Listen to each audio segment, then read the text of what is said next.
Here it is. We are now recording. Perfect. So good morning, Jill. I'm Roger Keeler, and let me introduce myself to this as sort of the beginning of this conversation. I am a presbyter, meaning a priest, ordained for the Catholic Archdiocese of Edmonton in Canada, which is about 1,800 miles north of San Antonio. I was ordained 38 years ago, so I've been around for a while. And most of that time, 38 years, I've been teaching in one way or another. I've been a pastor for 23 or 25 years, I can't remember now. And I've been all over the place. Urban parishes, rural parishes, taught at our theological college in Edmonton, taught at the University of Alberta in Edmonton. And I have a specialty in Canon Law, the law of the church, doing my studies at St. Paul University in Ottawa, and completed that a few years ago. 10 years ago, I was invited by Father Ron Rollheiser, who then was president here at the Oblate School of Theology in San Antonio, to come down and teach Canon Law. And so I came down and have been here more or less ever since. I had a 3-year stint when I was in Washington, D.C., the Canon Law Society of America, but still continued to teach. So that's who I am. The Oblate School of Theology is a graduate Catholic theological school here in San Antonio, the only one in West Texas. And we have, about 300 students in several different degree programs, including a PhD in spirituality. And our most popular program is a Master's of Divinity. And that's the degree that most people are taking when they're getting ready to do pastoral ministry of the church, whether that be lay or ordained. So, does that tell you a little bit about who I am? It does. Thank you. Is it helpful? It is. It's super helpful. Okay. It's impressive. Oh, I don't know if it's impressive. Anyway, it's a joy to be with you. Yes. And my name is Jill Greenwood. We, my sister and I had, I don't know how much of an introduction you had to. We have obviously affinity and love for the rosary, and we about 4.5 years ago began just a quick. We wanted to bring people together, just finding people who walked our path and wanted to pray the rosary, and just tried to form rosary groups within our virtually, and because we were all remote and very distant from each other. Anyways, fast forward, because we both work full time, it became very heavy, so we decided to go live on social media platforms, the ones you're trying to avoid, which I totally understand. So every morning at 6:45 Central Time, we will pray the rosary. Just trying to help others, anchor them, and to help them get to know God. So we do that every morning, and we just, it's beautiful. It's really Wonderful apostolate. Mm-hmm. Yeah. Well, we only planned on doing it for the month of October in 2018, but it continued. So yeah. So all the Holy Spirit. But I believe you were recommended through a lot of contacts as far as discussing annulments or the null. I am not well versed in canon law, or so I am a application developer by trade, so I deal with more computers, but we a lot of times, because of, thankfully, we're praying together and getting to know each other in the community, like one area is annulments that comes up. I was chosen to be here with you today because I have been through the annulment process. So I do have some background just from my own personal perspective, but it always seems like somewhat of a taboo or kind of shamed topic that not a lot of people want to talk about. And so anyways, I think from that we had a lot of interest, and I think that's where I think Caroline was like, I'm going to try to find an expert. And so that was you. Good. And so that's how we arrived here today. Happy to take that on for you. Here's a shameless little plug. Okay. I wrote a little book about this. Yes. That is available. It's not very expensive, and it's entitled "What Every Catholic Needs to Know About Marriage, Divorce, Nullity, and Remarriage." Yes. And it's on order.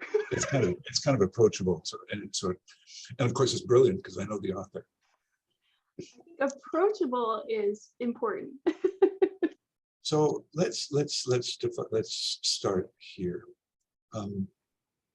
The church has a particularly rich and beautiful understanding of what marriage is. Mm-hmm. And I think one of the best definitions of marriage is in the law of the church itself. So I'm just going to quote the law, and it's Canon 1055. Every article of law is known as a canon, which just means a measure. So Canon 1055 is the canon on marriage, and it reads like this: the marriage covenant by which a man and a woman establish between themselves a partnership of their whole life, and which of its own very nature is ordered to the well-being of the spouses and to the procreation and upbringing of children, has, between the baptized, been raised by Christ the Lord to the dignity of the sacrament. So that is a really loaded, powerful statement. It's so loaded that in class on Tuesday morning, we took 2 hours with my students parsing this one canon. Oh, wow. 2 hours. Because when you read it, you start to realize just how lofty it is. When you talk about a partnership, that means you're talking about two people who are engaged in a mutual enterprise that's going to require a great deal of effort, require maturity. It's going to require understanding, knowledge. It's going to require forbearance. It's going to require the ability to compromise and to collaborate and to communicate and to sacrifice. And so the church says, and when we're dealing with the baptized, then we're also dealing with the sacrament. So the church says that in order for people to enter into this marriage, they require freedom. They have to know what they're doing. There can't be any misunderstanding about who the other person is, mistaken identity, or terrible misunderstanding about the qualities of that person. There can't be mental illness. You have to be someone who's sane to understand what it is you're doing. And it requires maturity. Mm-hmm. So the church would then say, well, anybody then who stands before the altar, before the church's minister and 2 witnesses, and expresses a willful consent to enter into marriage, well, then we're presuming immediately that the marriage is valid according to the law, and that it's going to be permanent and indissoluble till death do us part. And that's the presumption for all marriages. In fact, the law protects all marriages in another article of law. Mm-hmm. But we've discovered that when we get human beings involved, sometimes things can get in the way of that consent, a consent that makes the marriage. The consent is the I do. I take you to be my husband, wife. I promise to be true to you in good times and bad, until death do us part. That's the consent. So we would say that if something then got in the way of that consent being posited, then could we say we had a marriage? And the answer would be no. For marriage to come to be, you require consent, and you require all of these things in place, like freedom, like maturity, like no fear, no force, that I fully know that I'm marrying you and not the Princess of Wales. Okay. And so when we discover that there is a defect in that consent, then we're saying, then that marriage didn't come about as the church understands the marriage to come about.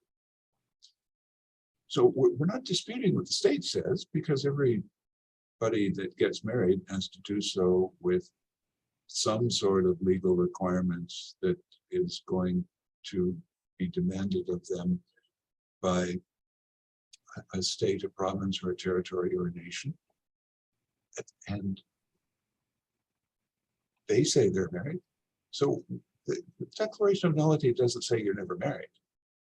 Declaration of Nullity says, no, what happened here was that what we thought was a legally valid and permanent, and therefore indissoluble marriage, for some reason didn't come about in the first place. Something was missing. So let's say that what we're dealing with is let's come up with a situation. I can give you a lot. If it can happen, it will. And sometimes my students say, man, you're a great storyteller. And I say, listen, buds, I can't make this stuff up. This is what people do. Let's say we're dealing with a situation where you've got two people who come from very protected families.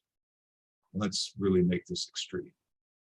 Let's say that they live on farms in Nebraska and that they don't associate very well with their neighbors.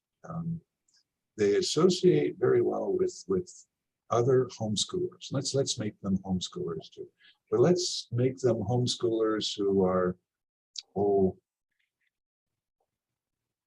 they almost look more Amish than they do Catholic. Okay, you're getting here. They're really painting this up big, right? Yes. And so then the only people that these young people ever meet are the people from exactly the same homeschooling association. We'll say there are only 5 families, right? So you have 5 families, they know each other, that's it. Then we have 2 people from 2 families, they go to a summer camp and they're 18 and 19 years old.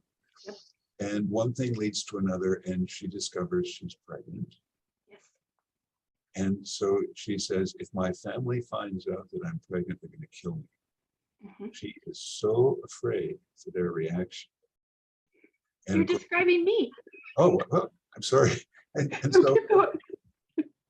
so she basically convinces him, we've got to get married. I'm going to get married within 6 weeks. We haven't got any time because I don't want anybody to know I'm pregnant. And 6 weeks is about the only window we've got because everybody else start counting the days. We could just say, well, I was premature. Yep.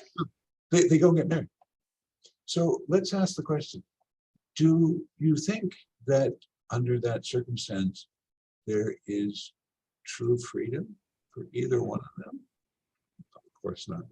And then, we're not sure that it's real, genuine fear. Maybe the parents wouldn't dig out the shotguns. Maybe there'd be a different reaction. So we might start questioning her judgment about her parents. And maybe most adults can really sit down and talk things out with each other. She sounds like she's behaving toward her parents a little bit more like a teenager than an adult. So we start to wonder about those things. So what would have happened then is that if the marriage then was to break down, that's when they would approach a tribunal. And what the tribunal tries to do, the tribunal is a court, it's an ecclesiastical court. The process to determine the validity or invalidity of a marriage is a trial, it's a canonical trial that will involve at least 3 judges and a couple canon lawyers. It's a complicated process, but it's a trial. And so the evidence is found, people are interviewed, and ultimately a decision is arrived at that would be taken with moral certitude, which means that as a judge, it's not a question of the kind of certitude we have in the secular world beyond a reasonable doubt. This is far more than that. This is a moral certitude where I stand before God and I can say, well, no, I really believe before you with all my mind and all my conscience that this marriage never came to be. These people are free, and they ought to be free to enter a new marriage. And if I'm wrong, don't let it be on them, let it be on me. Wow. I didn't know that part. I Oh, didn't yeah. know the moral certitude part. Oh, yeah, it is. So it's quite serious. I sometimes say to people, listen, you'll be saved from the fires of hell. I might not be if I'm too lax with my work. Yeah. So it's taken very seriously. So the other thing I wanted to mention is that both parties have a right to participate in the trial. But if one party, the other party says, no, I don't want to, well, we're not going to stop the process. The process will go ahead without the other party. It can just be the one who initiated the process. It'll be a little more complicated, but we'll still proceed forward. So the declaration of nullity says, well, something was in the way. And so what we thought was a permanent, valid, indissoluble marriage didn't come to be. And so that means they're free to remarry. So we don't talk about annulments, because an annulment means that we're dissolving. To annul means to dissolve. We're not dissolving marriages. We're saying it didn't happen from the beginning. So it's a declaration of nullity. And there are all kinds of things, Jill, that people think about declaration of nullity. They're too long, they're too expensive, they're too difficult. If you're rich, you can get them. If you are well connected and you know the bishop, it's easy. All of those things are false. I've heard all of those. Of course, yeah, we all. I have a list of questions and that. Yeah. Yeah, I wondered what your thoughts were. I think also something had recently changed as well, in that when I went through the process, the tribunal decided, and then there was a secondary review or Yes, yeah. that's right. Every declaration of nullity had to be reviewed by a higher court. And it was only up to that review. Thank goodness in 2015, Pope Francis amended the procedural law and said we don't need that second review. Yes, I was happy for others, and then everybody's like, they're making it so much easier. I'm like, no. No. People will say 2 things. Of course, one is that the church is just granting decrees of nullity all over the place, so it's easy peasy. And that's not what I've heard personally. Yeah, but it's not the case. As I said, when I talk to the couple themselves, then I talk to 2 or 3 witnesses for each party, and then I have to take this to a member of the court known as the defender of the bond, who reviews everything to make sure I was doing my job right. Yep. And then I have to write up the final sentence and sit down with 2 more judges who are going to review the whole case. And all of us are making a declaration of moral certitude that the marriage is or is not valid. I jokingly tell my students, when I was doing these things in Canada, each case would take me up to 200 hours to process. And it was partly because I had a very small staff, so I was doing most of the work myself in terms of transcriptions and letters and all that stuff. 200 hours. Now, tell me, that's easy? No. No. And then the other thing was, and they're expensive. It costs tens of thousands of dollars.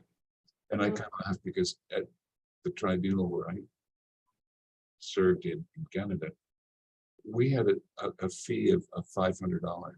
Right. That's Yeah, and that didn't even begin to cover the cost really associated with the care with the case. And so I jokingly say to students, well, I talked to a friend of mine in Washington. He's a rather high-powered Washington and New York lawyer. And I said to him, all right, I've got a doctorate in canon law, and I have about 30 years experience as a canonist. I ran the appellate court for the state of Texas for a couple of years. How much should I be making per hour? And he kind of looked at me and said, if you're not charging $1,500 an hour, something's wrong. And I started to laugh and I said, and 200 hours on a case at $1,500 an hour? Bora, Bora, here I come. you can call it, you're done. So no, it doesn't work out that way. And it's the other thing too, when I was a pastor, I always had money in the drawer. Anybody that came to talk to me as pastor about their marriage or thinking that they might want to approach the tribunal, we covered all the costs. So don't worry about it. We'll do it. So. And that's what I had heard as well. I think also listening and through this process of discovery, and like I said, my knowledge was of course very limited. I did find a beauty in how much the church was trying to is defending the beauty of marriage and the sacrament. Like, I mean, really. Yeah, there are two sides to it, Jill, and you're quite right. One is that we're trying to uphold the sanctity of marriage. And of course, then the persons then who are married, naturally.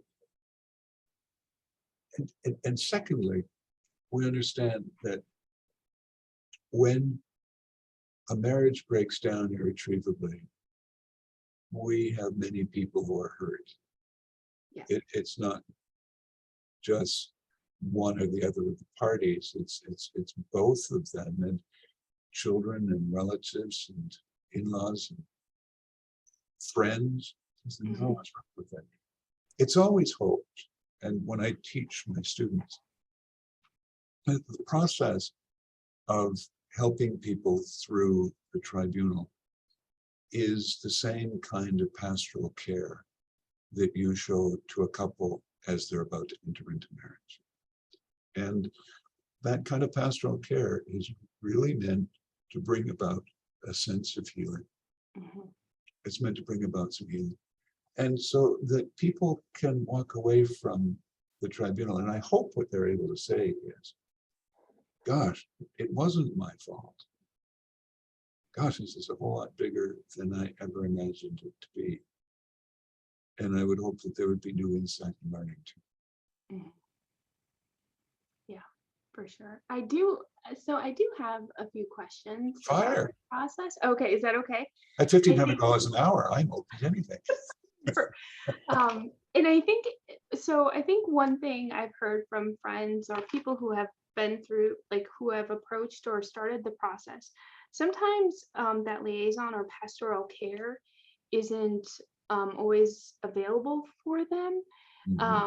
And I don't know if they become more knowledgeable and then they know who to approach. I remember, when all of this is kind of falling apart and you're trying to just, get through the day, you don't always have the capacity to do that necessary research, or sometimes you just don't know what you don't know, as far as who to contact or maybe ask or facilitate, help. Yeah. In some dioceses, Jill, the tribunal has done a remarkable job of training advocates.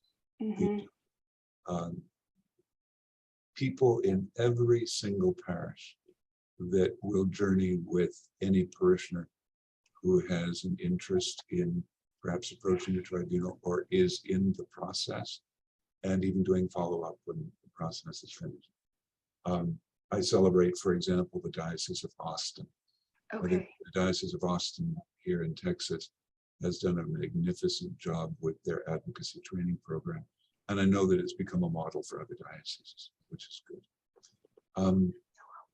My advice is that speak to your pastor and see if there's someone in the parish who's capable of doing this ministry. Very often there is someone, a pastoral associate, or perhaps it might be the family life coordinator in a parish. There are so many different interesting ministries that ask that question. If no one is available at the parish, then contact the tribunal. Contact your local tribunal and say, listen, here's where I'm at right now with regard to my marriage, and I'm thinking that I might need to approach the court. Can you help me to do this, please? And I'm sure they will. If that doesn't work, phone me. I'll see what I can do. Okay. Right now, I'll only say emergency, only emergency, emergency. You have exhausted all options. Feel free. Right now I'm handling a case in Europe. I'm handling another case in, I think it's New Hampshire. I'm handling a case here in Texas. So I'm happy to try to do what I can. So please. Oh, that's so And beautiful. I'm not the only canonist in town. There are a lot of us around that are willing to do this kind of advocacy. Well, and I think sometimes they don't know who to ask. There are a couple in New York that were really struggling, things because of COVID. So they've been on hold for at least 3 to 4 years. And Tell me. Okay, I will. I mean, that's so beautiful. Oh, sure. I have a good friend of mine in Los Angeles, and he's constantly on the phone with me. I have this case. What do I do now? I said, I got this case and I can't handle it. Would you take it? So that's what we're here for. Oh, that's amazing. Well, and the fact that you said there's advocates in each diocese, probably even at our parishes, but I never even knew to ask. So now I can say, you guys, there is someone you can contact. And a lot of times they don't know who to ask, and even just having that verbiage is so helpful, because another question, and I think this is great, and several people brought this up as far as like sharing this with children, kind of like in a more elementary understanding and being mindful. And then also a lot of people asked about the legitimacy of children, and I always say that doesn't change. That doesn't, they are still they are legally and legitimately your children. So no, this is something terribly important. Let's remember this with regards to children. I had a gentleman sitting in my office one day, and I tried to explain to him what declaration of nullity was, and he just couldn't get his head around it. And so he started really forcefully, "You're telling me I was never married?" And he held his hand up and he said, "See that?" And he was pointing to his ring finger, and there was a permanent indentation in his ring finger from where the wedding ring was. And he said, "They had to cut that off my finger. I this scar. I was married. Don't tell me I was never married." Oh, anyway, we were able to get him to figure out that the church is not saying you were never married. The church is saying what we thought was a permanent, valid, indissoluble marriage probably for some reason didn't come to pass because something was wrong with consent. So if the state says you were married and then the state dissolved your marriage, that means your children are completely legitimate, because that's what the state would say. right. And the church is not really concerned with that. Children are considered legitimate. There's no question of, oh gosh, mom and dad have now received a declaration of nullity. That means we're all illegitimate children. No. And and it's something else too. I don't know. I had this conversation with my students this week, and I said, so are any of you really concerned about being illegitimate? And all the guys in the class could shrug, but we had several from other cultural backgrounds who raised a hand and said, yes, this is something of enormous shame. And so we have to be very sensitive to that. Okay. Yeah, and then to drive home the idea that no, children are not made illegitimate because of the Declaration. No, absolutely not. Now, how do you raise it with children? Well, I think that you raise it with children the same way you raise a divorce with children. Mm-hmm. Children are devastated by the thought that we're not going to be a family. Yes. We know that. We've seen how children react. But we also know that we can explain it to children in ways that are meaningful to children so that they can get their heads around it and somehow learn to adjust to a family reality being lived in a remarkably different way. Mm-hmm. So the declaration of nullity is going to happen after the breaking down of the marriage and typically after the divorce is finalized. So sort of taking it to that stage with children seems to me the hard work's already been done. And you're saying, well, what's happening now is what we're doing is we're asking the church to help us to understand a little bit more about what happened to us. Yeah. Maybe one way to put it. That's perfect.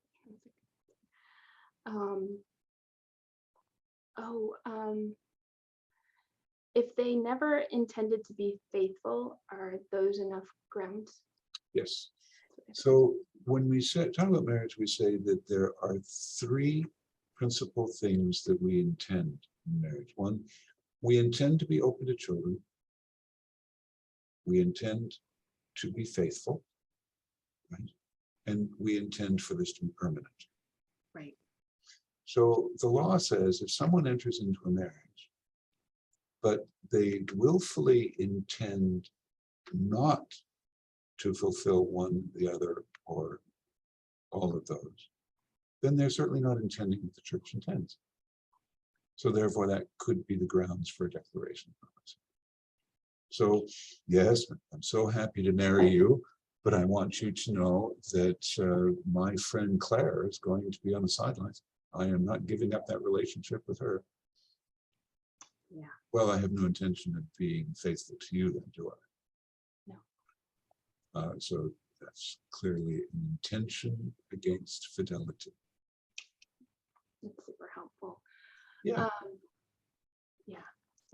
I think, what if witnesses are no longer available? That's a really good question too, and it's very, very difficult in some cases. I'm thinking especially when I'm dealing with elders Mm-hmm. and the marriage happened 40 and 50 years ago. Right. The older we get, I think, the fewer friends and family we have, and people who are really aware of what happened. Because the Declaration of Nullity is about the moment that the I do's were done. It's about the beginning of the marriage.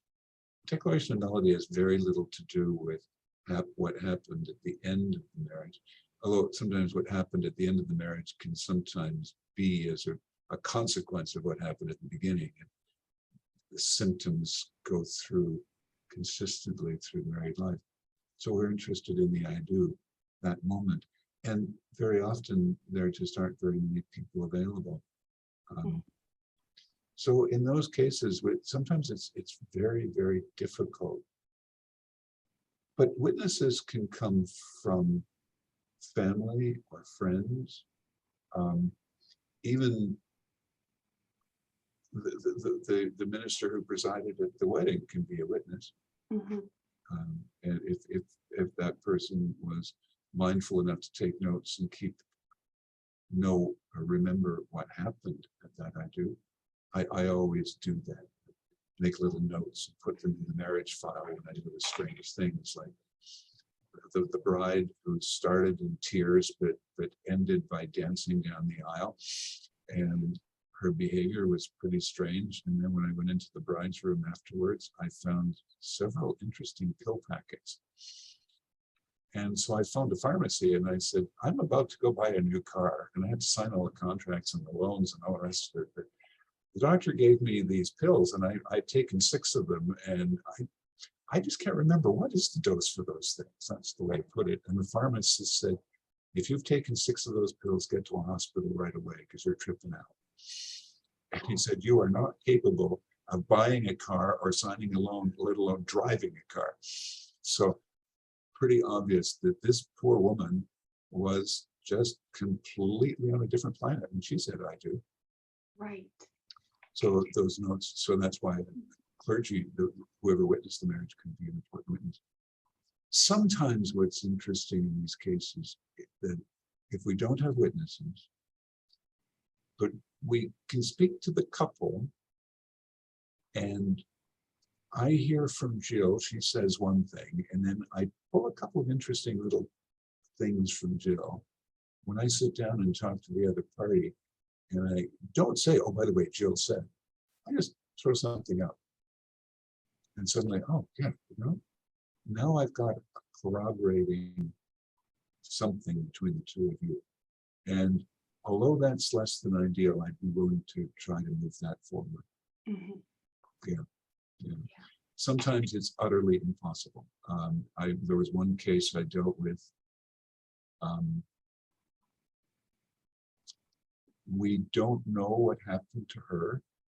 We just know that when Berlin fell, she wound up going east. And when Berlin fell, because he was in the army, he went west. And she disappeared into what became the Soviet Union. And all of his efforts to try to locate her came up blank. He was not able to locate her at all. He tried several things, including traveling to East Germany. Family members, there weren't any. So he was in a situation where we couldn't presume her death because we couldn't prove that she was alive. And interestingly enough, the German government would not declare her dead. So when the government wouldn't declare her dead and he desperately wanted to marry, felt very badly because there was nothing. He was all alone. Mm-hmm. He was all alone. And so because of the presumption in that case that all marriages are valid and permanent until death do us part, there's very little we could do. Very little we could do. Oh, that breaks it. I felt very, very sorry for him. Yet I encouraged him to continue to be a faithful Catholic, Mm-hmm. to continue to come to Mass, participate in the community. Mm-hmm. Did he? Oh, he did remarry, and then He married someone else civilly. Yes, couldn't marry in the church. He could marry civilly. In that case, the German government wouldn't declare her dead, but the government of this country was willing to declare her dead. Presumption of death after so many years. So Right. therefore, he was able to get a marriage license. Yeah. And for our brother, we have family members kind of in that same where they have remarried civilly. From my understanding, it is that you can't go to communion. Well, here's the situation. The understanding is that every marriage is presumed to be permanent and indissoluble and valid until proven otherwise. So what I say to my students very often is what came into being in the external forum with witnesses and everybody knowing is going to be proved not as coming into being through a process in the external forum, which is public and which involves witnesses. Mm-hmm.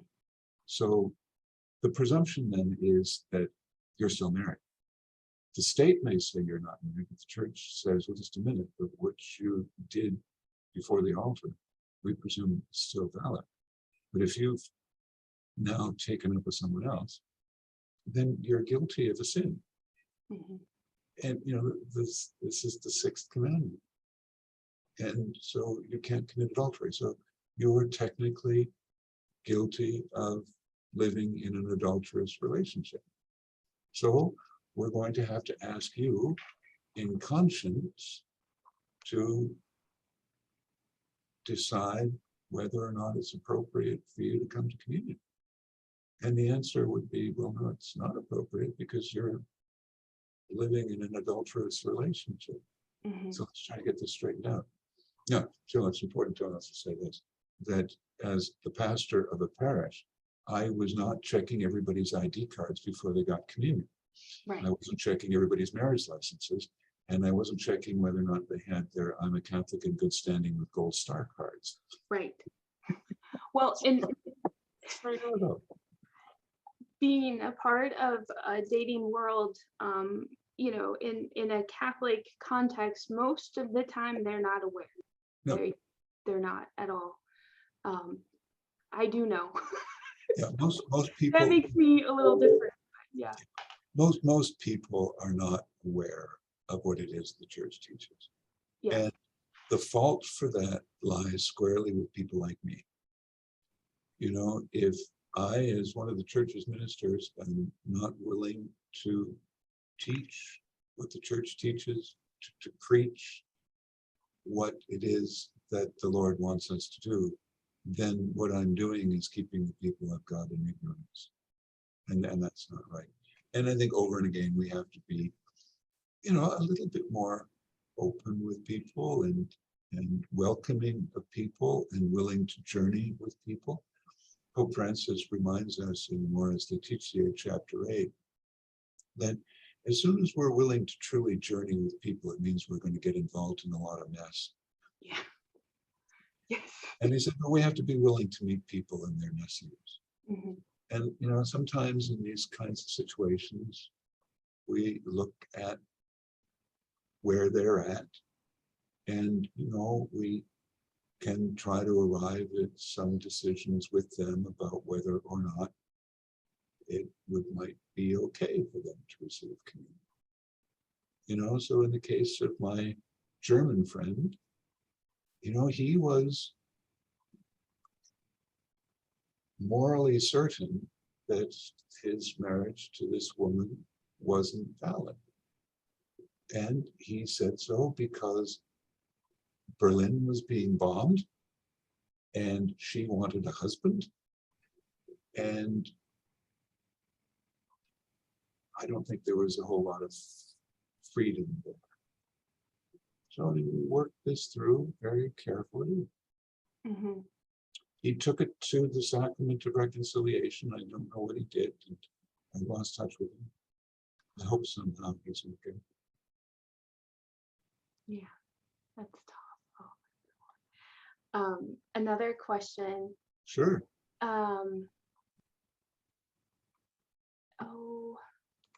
Can remarried couples join the Catholic Church if remarried before becoming Catholic? Can remarried couples join the church if they remarried before becoming Catholic? It doesn't matter where the first marriage took place. Okay. So let's say that Jonathan married Susan on a beach in Maui with a kahuna. Yep. Okay.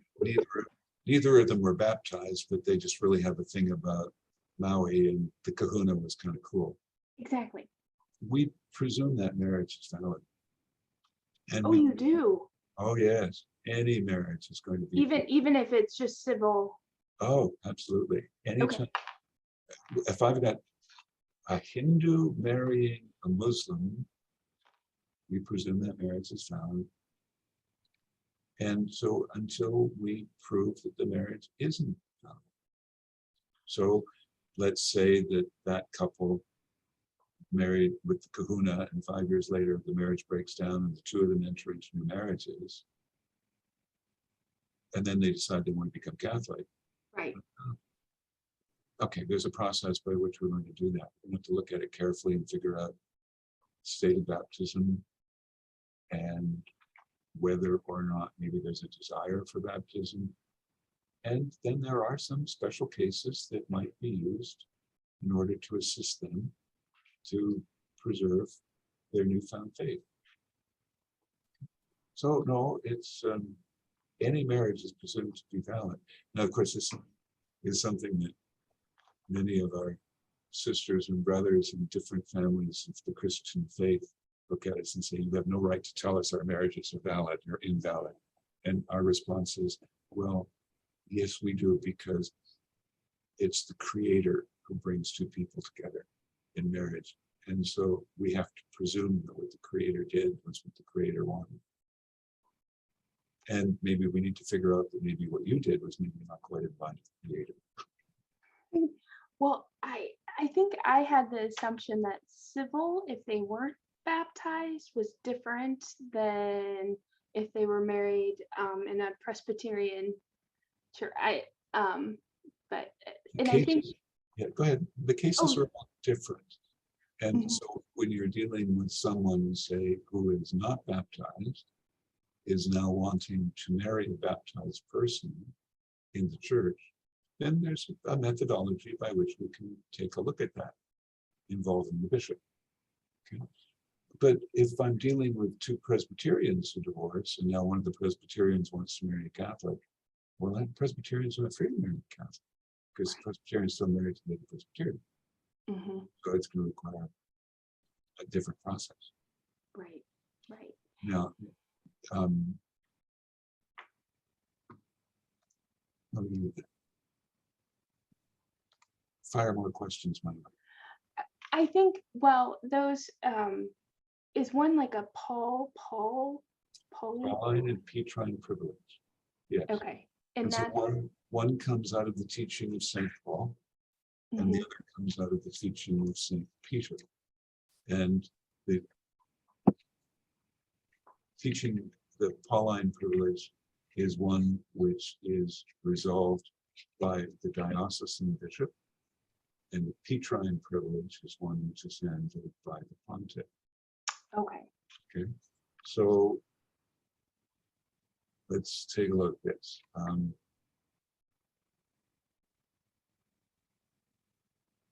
For the Petrine privilege, on this word, a non-baptized person marries a non-baptized person, they divorce, and now one of them wants to marry a Catholic. And a baptized Christian marries a non-baptized person, they divorce, and now the other wants to marry a baptized Christian. Now, one of the things that's kind of important is that the Petrine privilege sometimes involves consummation and sometimes doesn't. Now, the Petrine privileges, or the Pauline privilege, is a little bit easier in the sense that it involves the diocesan bishop. And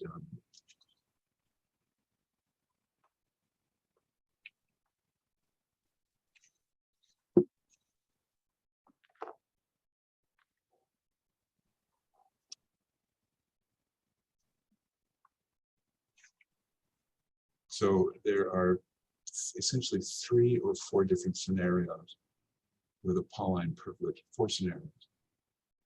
A non-baptized person marries a non-baptized person, they divorce. Now one of them is now baptized a Catholic and wants to marry a Catholic. Then the Pauline privilege is brought to play. Or a non-baptized person marries another non-baptized person, they divorce. Now one of them is baptized a Christian, maybe a Methodist, and wants to marry a Catholic. A non-baptized person marries another non-baptized person. Are you hearing something familiar here? Non-baptized, not baptized. They divorce. Now one of them is baptized a Catholic and now wants to marry an Anglican or an Episcopalian. A non-baptized person marries a non-baptized person. They divorce. Now one of them is baptized Catholic, but now wants to marry a Muslim or a Hindu or another non-baptized person. Then we have Pauline privilege. So the key to that one is you have non-baptism, but then you have baptism. That both are non-baptized in the initial consent. Both, not okay. So these are if we're not sure what we're dealing with, take it to the tribunal and we'll figure it out for the election. And that's through talking with a lot of people, the scenarios and the they can be so broad, and so different. Yes. At least that's what I've No, but they can be. yeah. Or I think a couple, this is what I've seen unfortunately happen a lot, and I'm sure you have as well, in that they were married in the Catholic Church, and and I think a lot of times the consent wasn't there, and they divorced very quickly, but then they're younger and they remarry, and then they try to kind of go through the process, which is incredibly difficult, or they get discouraged. And that's one scenario I've witnessed a lot, I think. Yes, and it calls to mind two or three things, Jill. The law itself is really quite unequivocal, and it says that a pastor is obliged. He's obliged. This is not an option. It's not a neat idea. He's obliged to journey with couples who are preparing for marriage. Yeah. He's obliged to do that. And I'm afraid many of us will simply say, well, we've got somebody in the parish that'll take care of it. Not good enough. We really need to be doing a much better job with marriage preparation. Pope Francis has even suggested, even in Amoris Laetitia, that marriage preparation look something like the catechumenate, and it be a long process, a journey of growing and together, and of information gathering and information sharing and of conversion. I think it makes an awful lot of sense. And the code also says that pastors are obliged to be journeying with families and couples. And one of the things that I don't see happening very often is good ministry to the married in parish settings. In fact, here in the Archdiocese, it's interesting that one parish that I assisted at has a group, and they're quite remarkable because they meet every week together as couples. And they're now hosting a retreat. It'll be coming up in about 3 weeks, and I'm going to be facilitating. But they've invited couples from all over the diocese. And what's interesting is that, as far as we know, there are only a couple parishes in the diocese that have this kind of a ministry. It's really sad. Mm-hmm. It is. Yeah, I want to encourage that. Yes. More. Absolutely. Yeah, because I also thought, when I was going through the process, I was like, this should have been part of the pre-marriage. Yes. Yeah, I did engaged encounter for 23 years. And what I would always say to the couples on the first night is, hi, I'm Roger Keeler, and I'm the judicial vicar at Marriage Tribunal. And I'm here this weekend to try to keep you out of my court. And they'd look at me and I'd say, I'm serious, people. If I'm not willing to give you a few hours of my time, why would I want to give you 200 hours of my time when it all breaks down? Yes. Let's invest now in your future. Mm-hmm. Are there things that, when you're working with them on those weekends, that you would recommend or share with everyone? Just for couples who are preparing. What would I say to couples preparing? What I say to all couples, I suppose. Take your time. Let's really make sure that we know who we are. Yes. Where are we with our own understanding of self and self-actualization, realization of our dreams, what we might want to achieve? It's the time to say that, no, I really want to get an education is not 5 years after you're married. It's, please God, you've said that you want to have an education before you get married. So it's the knowledge of self, but it's also a knowledge of where I come from, and my family of origin, and how am I today the fruit of my growing up? And what strengths and gifts am I bringing into the marriage from my growing up? And what's the baggage and wounds I'm bringing into this from my growing up? And I would say the same thing for the other party. It's both of you two. And let's make sure that you both know that about each other. Mm-hmm. So there's that. The ability to communicate well. And that involves vulnerability and trust and intimacy. So terribly important is that I can tell you how I feel, and I know the difference between my feelings and my thoughts. And you can engage me on the ground of my being rather than on the ground of who you think I am. And it seems to me too that there ought to be a lot of good, serious conversation about how we are going to become a we. I said this to my guys the other day. I said, two me's become a we, but in the becoming of we, the me never disappears, but the me is realized in the we. And then one of the guys said, can you write that on the board? And I said, no, but I'll say it again. So two me's become a we. But the me is not lost in the we. The me is realized in the we. Wow. And that's a terribly important reality. How do we understand our coupleness as a unique unity? That's something to share faith, share aspirations in terms of where I'd like to be in 5 years or 10 years. What do we really think about having children? All of these things really need to be thoroughly discussed. There is actually on the USCCB website rather interesting kind of a,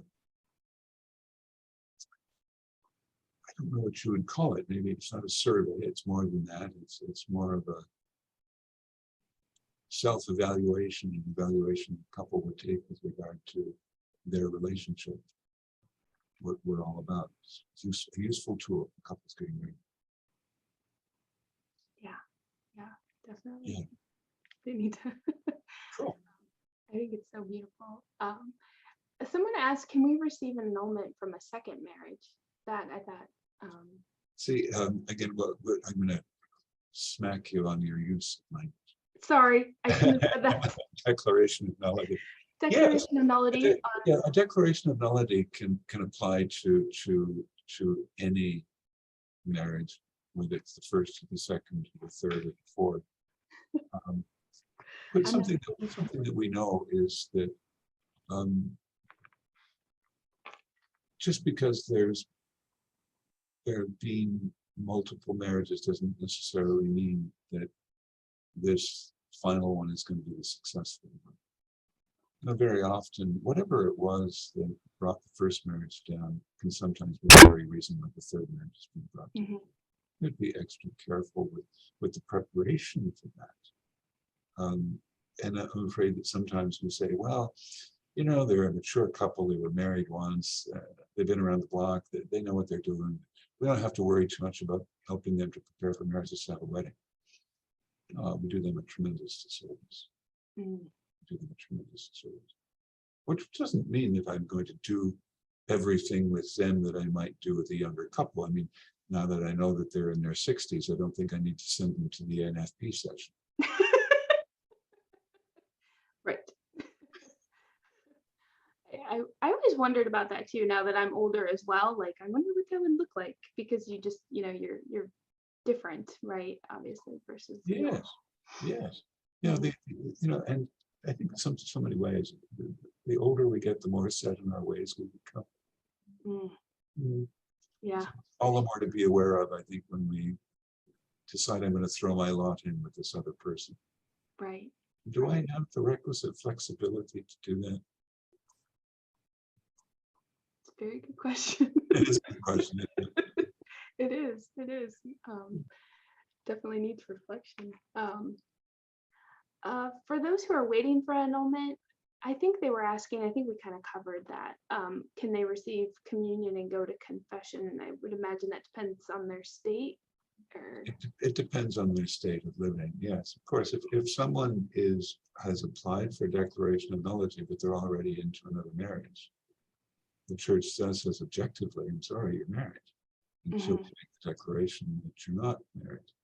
right. Now, if you're dealing with someone who's approached court for declaration of nullity, but they're living alone, divorce does not prevent someone from receiving communion. Right. It's the new relationship that gets in the way. And so if that person is living alone and has a view towards getting married, like any other couple getting married, yes, go to communion, participate in life of church. I think also this tails on another question, and this is,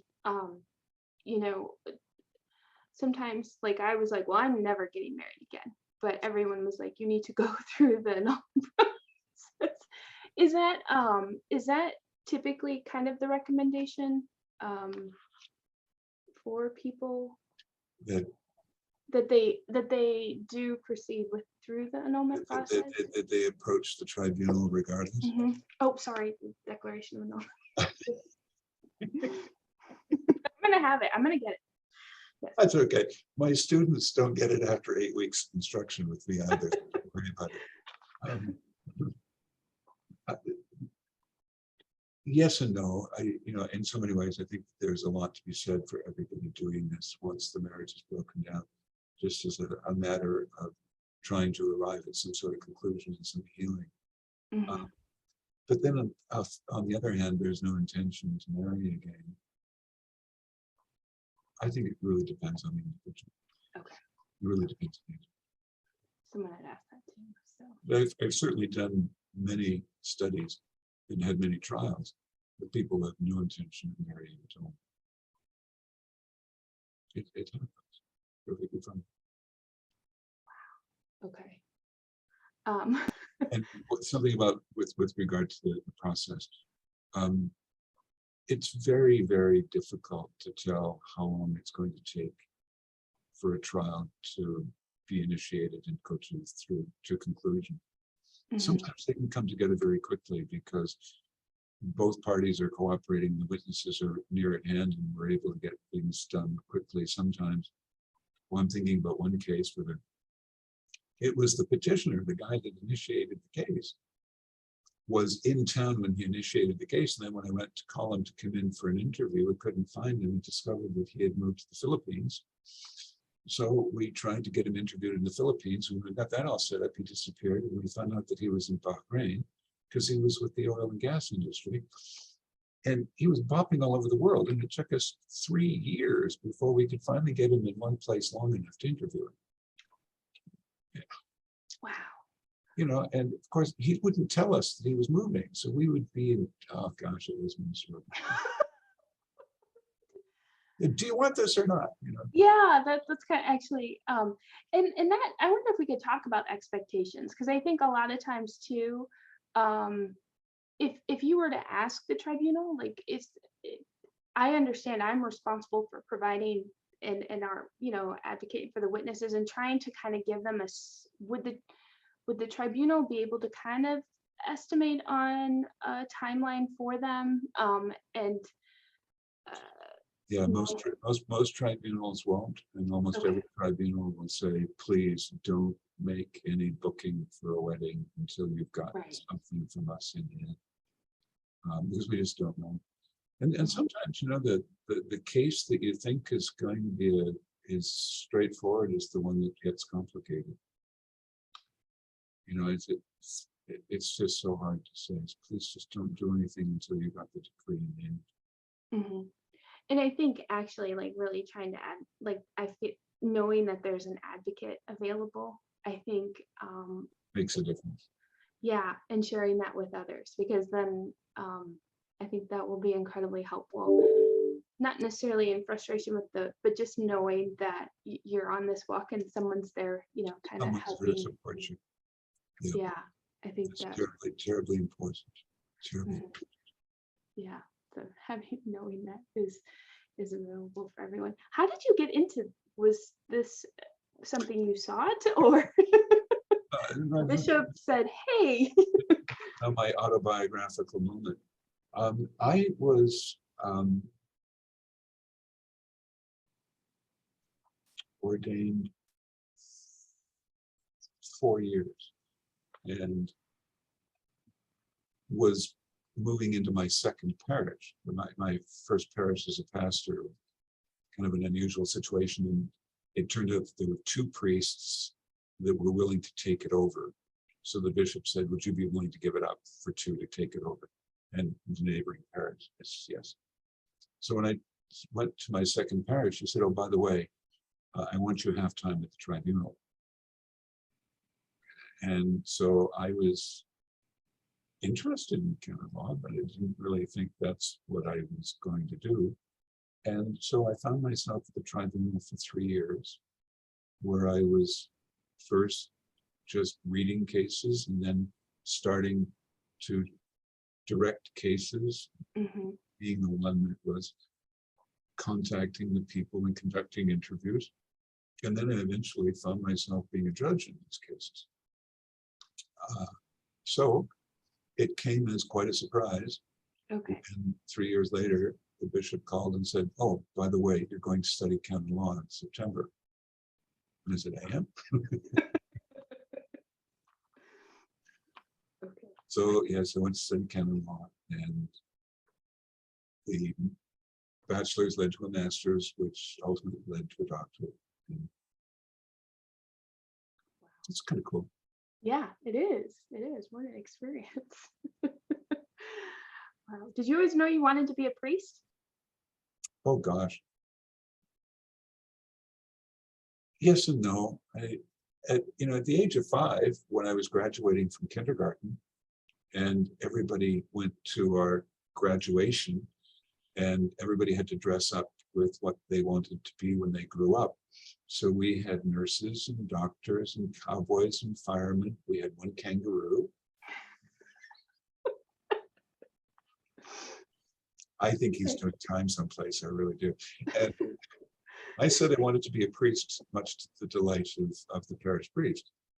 But I don't suppose, that we knew priests, and priests were friends, and priests were always over the house. I guess it wasn't surprising. And so the parish priest was delighted. By the time, that didn't last long. When I went to university, my intention was to study law. But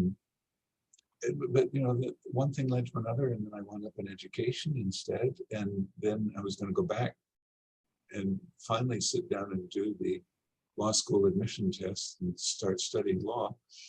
And I got sidetracked for what I thought was going to be just a few weeks at the seminary to work something out. And so here I am. So the Lord has a funny way of leading. Yeah. Yeah, it's kind of cool. Yeah. So it's been interesting. Is anything I've said to the Lord, I said to the Lord once, well, my intention is going to university. I want to study law. All right. So now I've studied law. Then when I was in university waiting to get into law school, I thought, well, I'll just get a degree in education. Well, now I'm a professor. At one point, I kind of had a fascination with architecture. And so I've had the joy of designing and building a couple of rectories and designing and building one church, which has been kind of fun to get that out of my system. At one point in my life, I said, gee, I think I'd like to travel. And the Lord has made it possible for me to travel all over the place. For heaven's sakes, I'm living in a foreign country right now. And, so anything that I think I've wanted, the Lord has let me have. It's pretty cool. Yeah, it's beautiful. Do you have a favorite travel location? Do I have a favorite place to travel? Mm-hmm. Hawaii? Well, like say, if you said your favorite place to travel because of good food, I'd say Paris. Mm-hmm. And if you said, well, your favorite place to travel because of really good architecture, I'd say, I'm on the way to Italy. And my favorite place to travel because I like the beaches, South Pacific, here I come. So every place has its own special kind of quality and character. I found very few places in the world that I've been that I didn't find myself being fascinated by and just wanting to absorb as much as I possibly could, even if those places have been kind of rough. Right. Like Cambodia was kind of rough. Yeah, every place is fascinating. Beautiful. Had so many And you can see from chatting with me for the last hour that I'm very clearly a stressed out, high-strung, anally retentive, angry, bitter, cranky, cantankerous old priest. None of the above.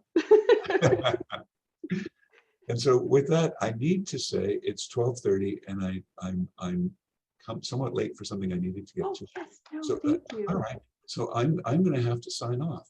All right. Well, thank you again for all. You're welcome. I hope it's been helpful. Yes, incredibly helpful. Okay. So thank you. You are more than welcome, Jill. God bless and blessings upon you and all of those with whom you minister.